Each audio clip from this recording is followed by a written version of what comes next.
You ever felt overwhelmingly discouraged and don't know what to do or how to even move forward with whatever it is that you want to do? Then this video is for you.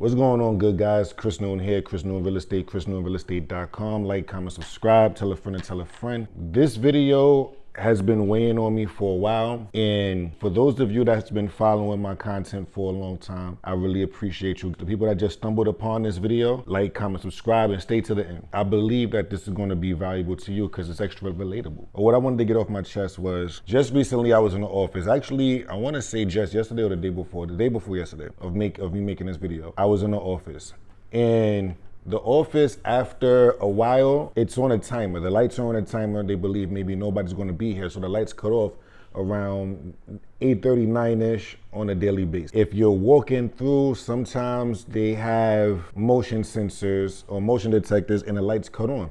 So I was in the back in the kitchen area, and there they have a few empty tables. I normally sit over there, and they also have desks. I want to say they have about 4 to 5 computers. That's the virtual station. So I was sitting there and I was printing out some envelopes so I can mail out. And it's dark, the lights are off, and I'm watching something that's extremely funny on my Instagram. Start laughing, and in my mind I thought it'd be hilarious if somebody's here, because the office was empty, so it'd be hilarious if somebody was here, and you know, they probably thought like I was a ghost, or maybe I scared them, or maybe I was an intruder or something, I don't know.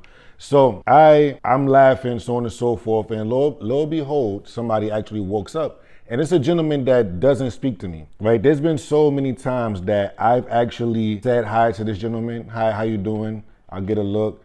He just goes about his business, so I'll wave and just goes about his business. So after a while, you get tired of holding your hand out to be gracious or to be friendly, and then they basically look at your hand and spit in it. It happens a lot in my office. Anyway, I'm here all the time. I was here all day. This was just whatever. So I'm like, yeah, so I'm here all day. And we're speaking, and he's like, you know, why we here all day? Not impressing me, just, you know, I guess out of curiosity. That's what I'm assuming. And my response was, there's so many people ahead of me, not just in this office, but just so many peers ahead of me, and like miles ahead of me.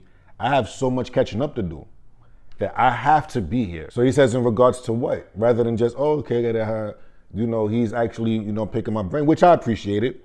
Who knows if that conversation leads to a relationship pause if necessary down the line. We're talking, and I say, you know, as far as like legacy is concerned, as far as success is concerned, there's so many people just in this business, even outside of this business, just so many people doing way better than what I'm doing in life, that who am I to take this time? Who am I to take time off to say, you know what?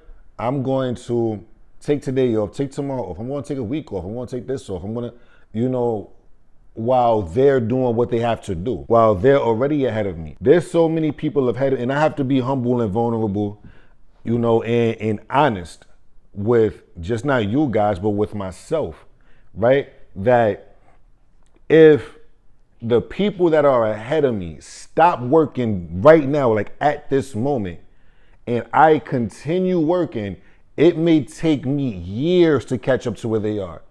Unfortunately, they're not going to give me that grace to say, you know what, we're going to stop for 5 to 10 years so Chris Newton can catch up to us, right? So I have to keep moving. I have to catch up. I have to close that gap.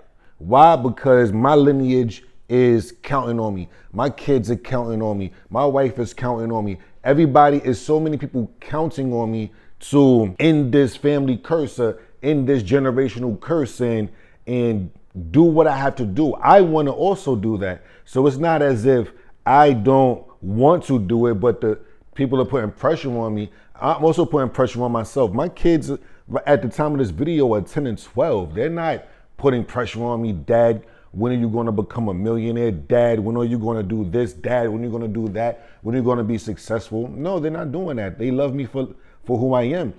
and I'm super appreciative of it. My struggles are within myself and the fact that I'm not living a life that I would want to live. I'm not living a life where I'm super comfortable. Yes, I look a certain way. Do I have it all figured out? Absolutely not. Absolutely not. I have a whole bunch of goals on my wall, right?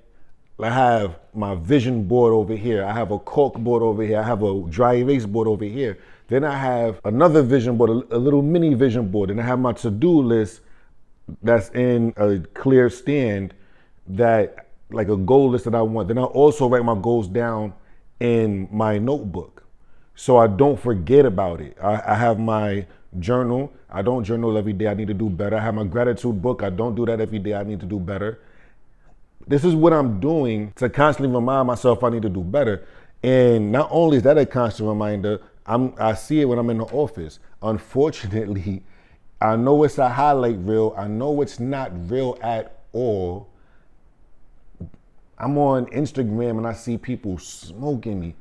On TikTok, people are smoking me, and it's like, oh my gosh, like I don't know, like I don't feel good about myself because I'm here and everybody else, whether they're there or not, it looks that way. So of course it even plays with my insecurities and my mental health, and they're all the way up here and I'm like here.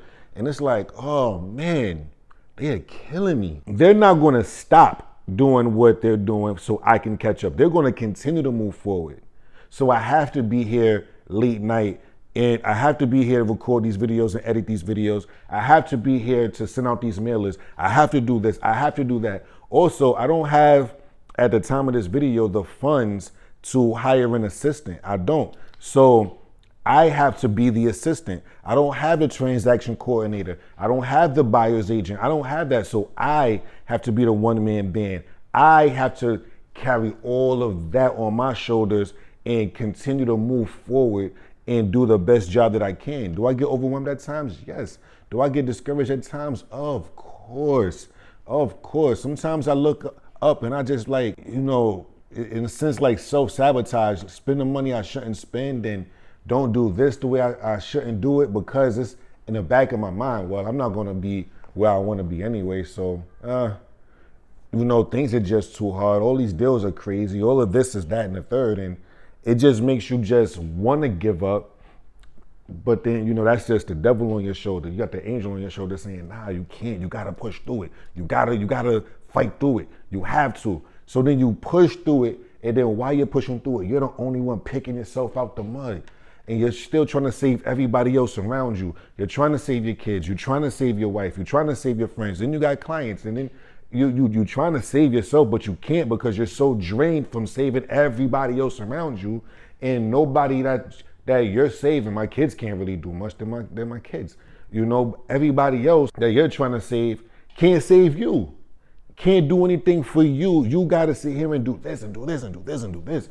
And then it's just like, you just get drained, you have a bucket of water and then you just keep you take a cup and you just pour it in everybody else's cup. And now you just hoping that you got some type of water left in your bucket, but you don't got shit left. And then when you finally do fill that bucket up again, everybody's back with their cup out. Now, when you need everybody to refill your bucket, I don't got it. I can't, so I told him this and he says, you got to take care of yourself, and the people that you're trying to help, if you're burnt out, you can't help them. Which I totally understand, but in the back of my mind, I'm saying, it's easy for you to say you got a desk, which means I know that you're bringing in around maybe $150, $200 a year in the office minimum. And whether he is, whether he's not, that's all in my mind. He could probably be doing more. He could probably be doing less. It's just, that's how I took it. Pause, and then I see it. And I'm like, pause, and I'm like, it's so easy for you to say. You don't understand my position.